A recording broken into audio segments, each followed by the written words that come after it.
Our next speaker will be Heng Tia Min. Tia Min is a very caring and adventurous person who is invested in various student organizations which focus on campus health and community. She is very passionate about the environment and is currently in RCA in Chandana. Her dream is to open a school that encourages reflection and personal growth at all ages. Please welcome Heng Tia Min.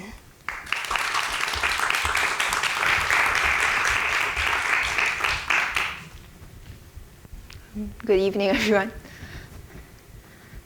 So when I first started thinking about how to write this speech, I asked myself a question. What type of leader do I think I am? I'm not someone quiet or shy who discovers that they too have a place in leadership. Nor am I someone who commands attention wherever I go. I'm not particularly charismatic, nor humorous, nor do I adjust to different types of people with particular ease. What I do know is that I've always wanted to contribute, always wanted to lead, and for the longest time, I was really bitter about never quite receiving any leadership positions that I genuinely wanted in primary school, secondary school, or junior college. I knew that leadership is not about a position, but about influence. But aren't votes reflective of your influence? And why was I never number one? So I had no influence, no position, and all I could do was yearn very much to be a leader. In Yale US, I felt like I finally had a chance. Within the first few years of college, within the first few weeks of college, I had become the vice president of IDECO, which is Yale and US's sustainability movement. Finally, I had a chance to suggest all the changes that I had bottled up over the years on how to improve organizations. I could think about member retention, about long-term goals, about how best to serve the community in the club, in the school, and in the wider community. And I did this with a lot of pride. I took minutes conscientiously. I reorganized and archived and cleaned up our Google Drive. And I organized all the information that would be useful for first years to know, or any new members of the club, so that I wouldn't have to keep repeating myself over and over again each time there was a new person interested in one of IDECO's many projects. In my second year, I designed a survey to ask our members what their priorities were for the club. How often did they want to meet? What did they want to meet about? And during this meeting, we also kind of reformulated our mission and vision for the club. That year was also the year when I realized that welfare was not just some nebulous, nonsensical concept to make sure that everyone starts eating at the same time, which is a pet peeve of mine, or to use the school's money for one's own pleasure.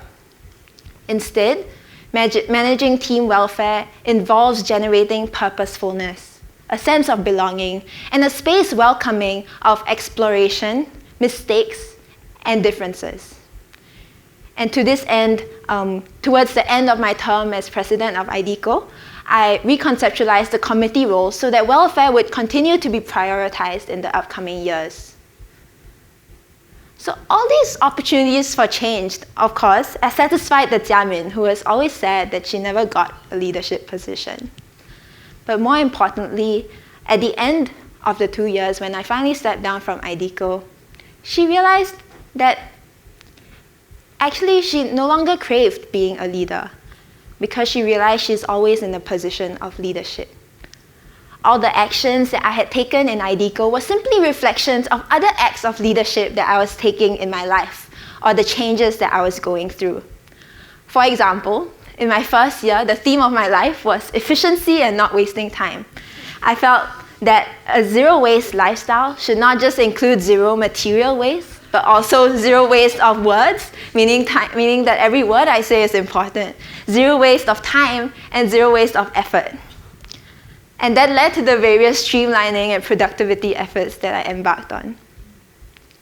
In my second year, however, I started thinking more about the space that I create. In my first year, I had received feedback that I was unapproachable, or that sometimes my facial expressions in class stopped others from feeling comfortable to say what they wanted to say. And that was not my intention at all.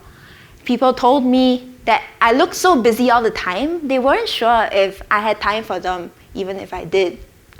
That started to get me thinking about how, in my quest for efficiency and productivity, what kind of space was I creating for others? How open did I make others feel by the way that I speak or act or express myself? It was an important turning point for me in making me reevaluate my prejudice against welfare and thinking and realizing that as president of IDECO, or as a leader with a position in IDECO, I had the power to reconceptualize the space, and that led to the changes that I made in my leadership. So at the beginning of this speech, I mentioned that I don't know how to describe the type of leader I am.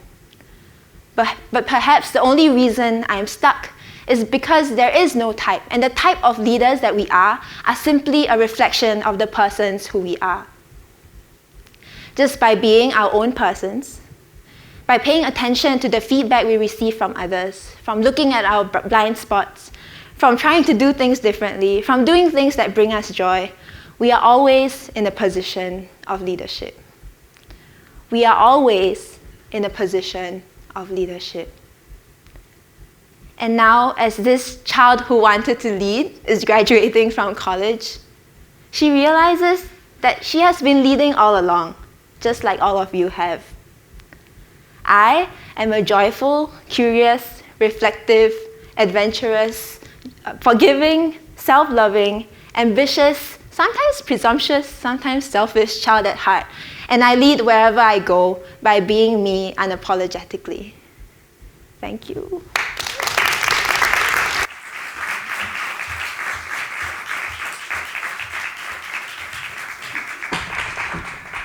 Thank you, Tiamin.